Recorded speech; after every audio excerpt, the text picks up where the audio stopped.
미국 정부가 수십 년간 철저히 숨겨온 극비 프로젝트가 있습니다.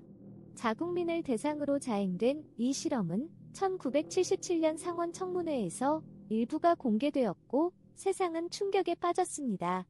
지금부터 그 진실을 하나씩 파헤쳐 보겠습니다. 1950년대 초 세계는 미국과 소련이 벌이는 냉전의 긴장감 속에 숨을 죽이고 있었습니다. 미국 치어는 한국전쟁 당시 포로로 잡힌 미군 병사들이 적이 신문 과정에서 이상한 행동을 보인다는 보고를 받게 됩니다. 이른바 세뇌가 실제로 가능하다는 공포가 미국 정보기관 내부에 빠르게 퍼져나갔습니다. 소련과 중국이 이미 인간의 정신을 통제하는 기술을 개발했을지도 모른다는 불안감은 치어 수뇌부를 극단적인 결정으로 몰아갔습니다. 1953년 4월 치어 국장 앨런 덜레스의 승인 아래 리처드 헬름스가 주도한 극비 프로젝트가 공식적으로 시작되었습니다. 프로젝트의 이름은 MK 울트라. 이 짧은 코드명 뒤에는 인류 역사상 가장 어두운 실험들이 숨겨져 있었고 그 실체는 당시 아무도 상상조차 하지 못했습니다.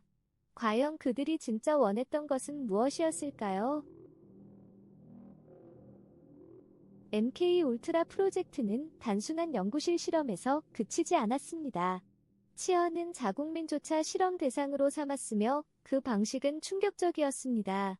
정신병원 입원 환자, 교도소 수감자, 심지어 일반 시민들에게 LSD를 비롯한 각종 환각제와 약물을 동의 없이 투여한 것으로 밝혀졌습니다. 훗날 공개된 문서에 따르면 실험 대상자들은 자신이 무엇을 맡고 있는지조차 알지 못한 채 극심한 공포와 환각 상태에 놓였다고 합니다. 특히 캐나다 맥길 대학교의 이웬 카메론 박사가 진행한 실험은 더욱 잔혹했습니다. 그는 치어의 자금 지원을 받아 환자들에게 수면제를 투여해 수십 일간 잠들게 하고 그 상태에서 반복적인 음성 메시지를 들려주는 이른바 심리적 재프로그래밍 실험을 진행한 것으로 알려져 있습니다. 실험이 끝난 후 일부 피해자들은 심각한 기억 상실과 정신적 후유증에 시달렸으며 그들 중 일부는 평생 정상적인 삶을 되찾지 못했다고 전해집니다. 국가가 국민을 대상으로 이런 일을 저질렀다는 사실은 당시로서는 도저히 믿기 어려운 이야기였습니다. 1973년 MK 울트라 프로젝트와 관련된 수많은 문서들이 치어 국장 리처드 헬름스의 지시로 파기되었습니다. 당시 워터게이트 스캔들로 미국 정부에 대한 의회의 감시가 강화되던 시점이었고 치어는 이 극비 프로젝트의 실체가 드러날 것을 두려워했던 것으로 알려져 있습니다.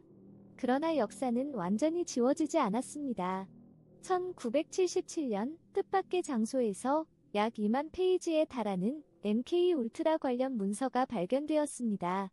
예산 관련 부서의 창고에 별도 보관되어 있던 이 문서들은 파기 명령에서 누락되어 있었고 정보공개법에 따른 청구를 통해 세상에 공개되었습니다. 이 문서들이 공개되면서 같은 해 미국 상원에서 청문회가 열렸고 치어 전직 관계자들이 증언대에 섰습니다. 당시 증언을 통해 밝혀진 사실들은 미국 사회 전체를 경악하게 만들었습니다. 정부가 자국민을 상대로 수십 년간 몰래 실험을 자행했다는 것, 그리고 그 증거를 조직적으로 없애려 했다는 것이 공식적으로 인정된 순간이었습니다.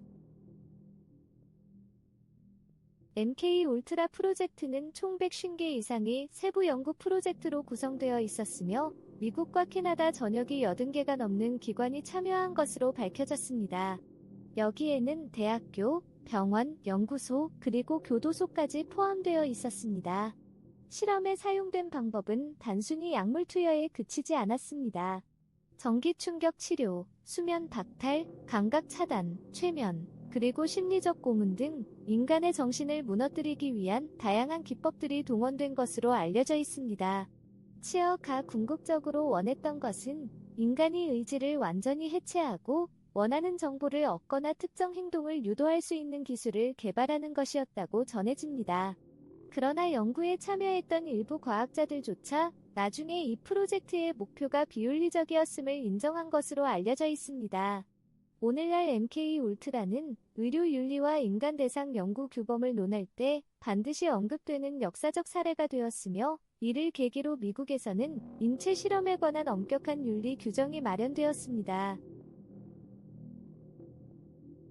1977년 상원 청문회를 통해 MK 울트라의 존재가 공식적으로 인정된 이후 미국 정부는 일부 피해자들에게 배상금을 지급하였습니다. 그러나 대부분의 핵심 문서가 이미 소각된 상태였기 때문에 실험의 전체 규모와 피해자 수는 여전히 정확히 파악되지 않고 있습니다. 일부 연구자들은 공개된 문서가 전체의 극히 일부에 불과하며 아직 드러나지 않은 실험들이 더 존재할 것이라는 설을 제기하기도 합니다. MK 울트라와 연루된 것으로 알려진 프랭크 올슨 박사의 죽음 역시 여전히 논란으로 남아 있습니다. 그는 1953년 뉴욕의 한 호텔 창문에서 추락하여 사망하였는데, 처음에는 자살로 처리되었지만 이후 그의 유족들은 타살 가능성을 꾸준히 주장해왔습니다. 공식적인 재조사가 이루어졌으나 결론은 끝내 명확하게 내려지지 않았습니다. MK 울트라는 공식적으로는 1973년에 종료된 것으로 알려져 있습니다. 하지만 그 이후에도 유사한 프로그램이 다른 이름으로 계속되었을 것이라는 설은 지금까지도 사라지지 않고 있습니다. 우리가 알고 있는 것이 과연 진실의 지금까지 치어의 MK 울트라 프로젝트에 대해 알아보았습니다. 역사 속에 숨겨진 진실들을 계속해서 파헤치고 싶으시다면 채널 구독과 알림 설정을 부탁드립니다. 다음 영상에서도 여러분이 몰랐던 충격적인 이야기로 찾아오겠습니다.